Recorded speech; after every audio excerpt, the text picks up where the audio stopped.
Yo, what up mga bossing? For today's vlog ay pupunta nga tayo ngayong araw sa Full Red. Kailangan na naman kasi natin magpa-tune mga bossing dahil nagpalit nga tayo ng ALC5. Sasalihan kasi tayong motor show mga bossing at may magaganap nga na loudest pipe. Talagang pinagandaan ko talaga tong motor show na darating mga bossing dahil dalawang motor show ngayon nalagpasan natin. Mabuild lang natin ng maayos tong unit natin. Pagkatapos nga natin mapunasan yan mga bossing ay nagpatulong na rin tayo sa mga tropa para maisampa nga dito sa may L300. Wala naman kasi tayong service mga bossing kaya pinalalamove na lang natin tong unit natin papunta dito sa shop ng Full Red. Kung naalala nyo nga mga bossing, yung unang tune natin ay dito talaga tayo nagpa-tune sa Full Red. Ang Full Red mga bossing ay located lang to sa Lawang Paris, San Jose del Monte, Bulacan. Dito lang to sa harap ng Alphamart. Tapos nga natin maglista dyan mga bossing ay dumating na rin yung tuner natin na si Boss Ian. Si Boss Ian na kasi yung unang humawak dito kay Virador mga bossing kaya sa kanya pa rin natin to dinala. Kung napanood nyo na nga yung mga video natin nung nagpa-tune nga tayo dito mga bossing, kayo na rin siguro magsasabi na napakaganda talaga magpa-tune dito sa Full Red. Bukod nga sa tune mga bossing, marami rin sila dito mga piyesang binibenta. Pagkadating nga natin dito mga bossing ay nagda-dyna-tune pala dito si Boss Ian. Ito panoorin nyo na lang.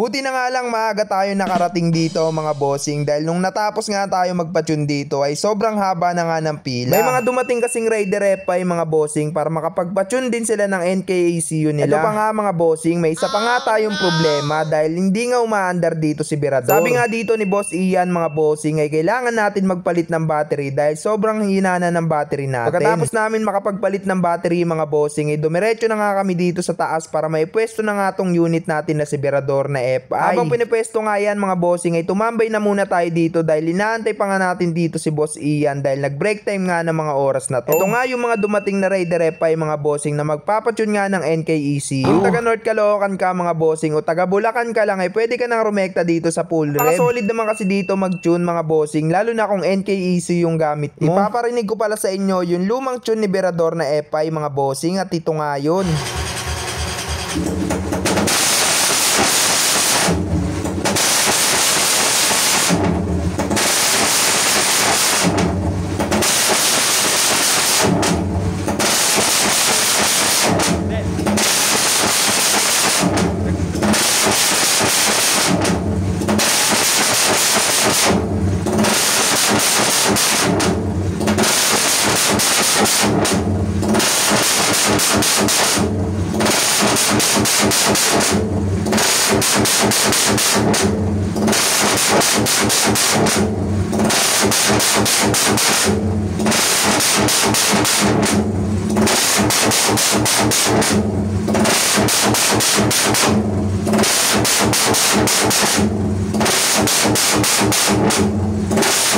Kung sa tutuusin mga bossing ay maganda naman talaga yung pagkakatune ni Boss Ian dito nung una pa lang. Pero dahil nakapagpalit na nga tayo ng open pipe mga bossing ay kailangan ulit natin magpa-tune. Yun kasi yung problema ng mga unit natin mga bossing, kapag nagpalit nga tayo ng open pipe ay obligadong magpa-tune ulit tayo. Hindi ko napapahabain tong video natin mga bossing at ito nga yung kinalabasan ng pagkakatune dito sa unit natin. Pakinggan nyo na lang mga bossing.